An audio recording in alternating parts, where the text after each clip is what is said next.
Ang ating apoy, mga ka-garden.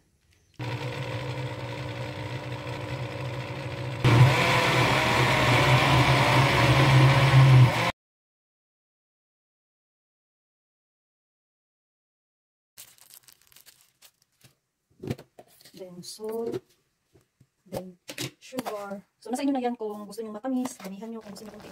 Check natin mga ka-garden kung okay na. Ganito yung pag-check natin. Ayan, oh, diba? So, ganyan na gumawa.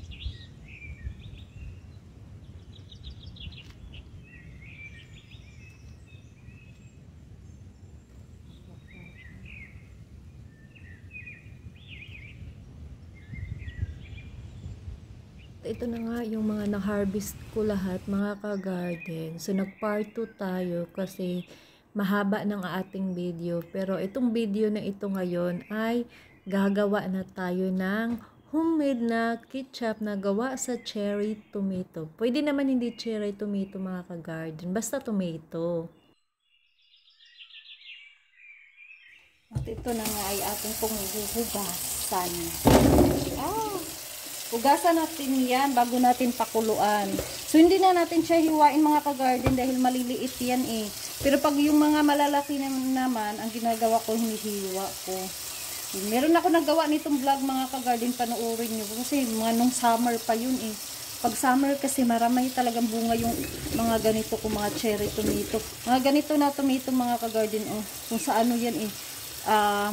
Wild na tomato.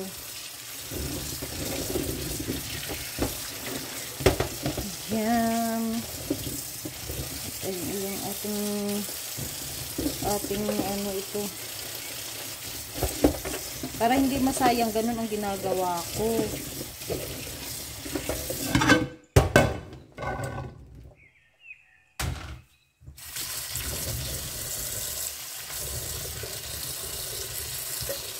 Yan pa na yan.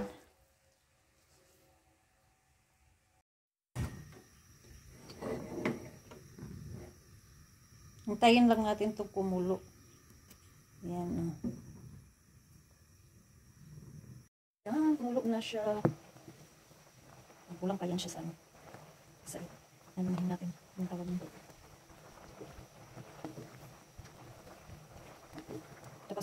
Tapos nito, mga ka-garden, palamigin lang natin ng konti sa i-blender. Huwag niyong i-blender pa. Yung bilag ko nito ng summer, mga ka-garden, kompleto yun. Kasi, ano yun eh, nag-harvest ako, and then, ginawa kong tomato sauce, and pagkatapos gumawa ko ng nagluto pala ako ng pasta, at then yun ang pinang pang-sauce ko.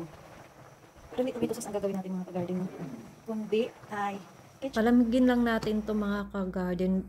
Make sure na yung kamatis nyo ay luto siya bago nyo i-blender, and then palamigin lang natin, saka natin i-blender. At ito na nga, mga ka-garden, ay atin nang i-blender ang ating mga kamatis, ang ating cherry tomato. Pwede hindi cherry tomato, mga ka-garden. Masayang kasi, mga ka-garden, pag pabayaan lang namin nalaglag. Ayan. So, ang ginagawa ko talaga, ginagawa kong tomato sauce yan, or kaya ketchup. Ganyan ang ginagawa ko sa kamatis. Diba, tuwing summer, mura lang ang kamatis. Tigkamatis kasi yan tuwing summer. At ito na nga, ang ganda na niya, mga ka-garden. Kailangan talaga yan natin siyang i-blender, at pagkatapos ay ating salain para mahiwala yung buto. Kasi ang kukunin natin dyan, mga ka-garden, ay yung kanya lang katas. Pero ang kanyang seeds, mga ka-garden, yung natira nitong seeds, hindi ko siya itatapon. Kasi gagamitin ko din yan siya sa pagluluto. Sayang kung itapon ito, mga ka-garden ba. Ayan. Yan, gagamitin ko yan, itabi ko lang yan, lagay ko yan sa ref. At ito na nga mga ka-garden, at dahil nakukulangan ako sa kulay, pwede tayo mag-add ng kunting food coloring na kulay red. Pero ako mga ka-garden, ang ilalagay ko nito ay Del Monte paste. Ano, tama ba ako, Del Monte paste? Ayan. So, lagyan lang natin siya ng konti mga ka-garden. Pero kung gusto nyo na ganyan lang kulay, ay okay na yan kahit na hindi kayo maglagay. Pero ako kasi gusto ko pa mapula siya, baka maglalagay ako ng ganito. So, konti lang. Pero kung gusto nyo yung mapula pa talaga, ay yun, pwede na yung isang sachet na yun ilagay, ilagay nyo. Tapos halo-huluin lang natin, and then pwede na tayong mag-add nito ng iba pang sangkap. Like powder, ayan, naglalagay talaga ako ng kunting chili powder para may anghang ba. And then salt, and then sugar. So, nasa inyo na yan mga ka-garden kung gaano karami. Kung gusto nyo matamis na matamis, o damihan nyo. Pero ito sa akin mga ka-garden, tama lang yan. Yan, mga 1/4 lang yan. Mga 1/2 cup lang to mga ka-garden. At, naglagay din pala ako ng vinegar. So, kailangan natin mag-add ng vinegar. Tapos, kailangan ko itong lagyan pa ng paminta.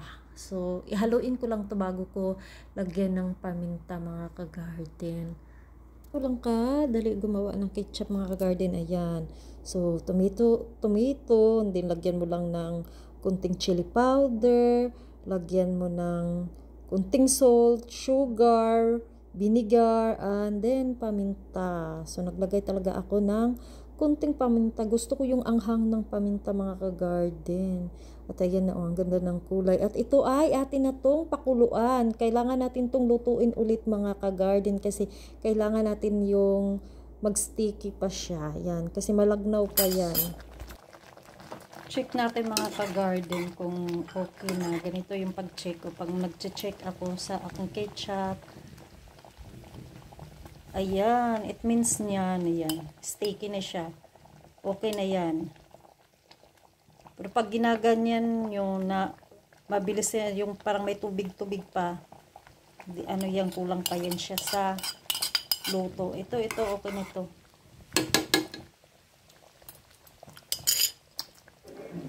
And then, dito natin ilagay ang ating ketchup. So, mainit-init pa pala ito.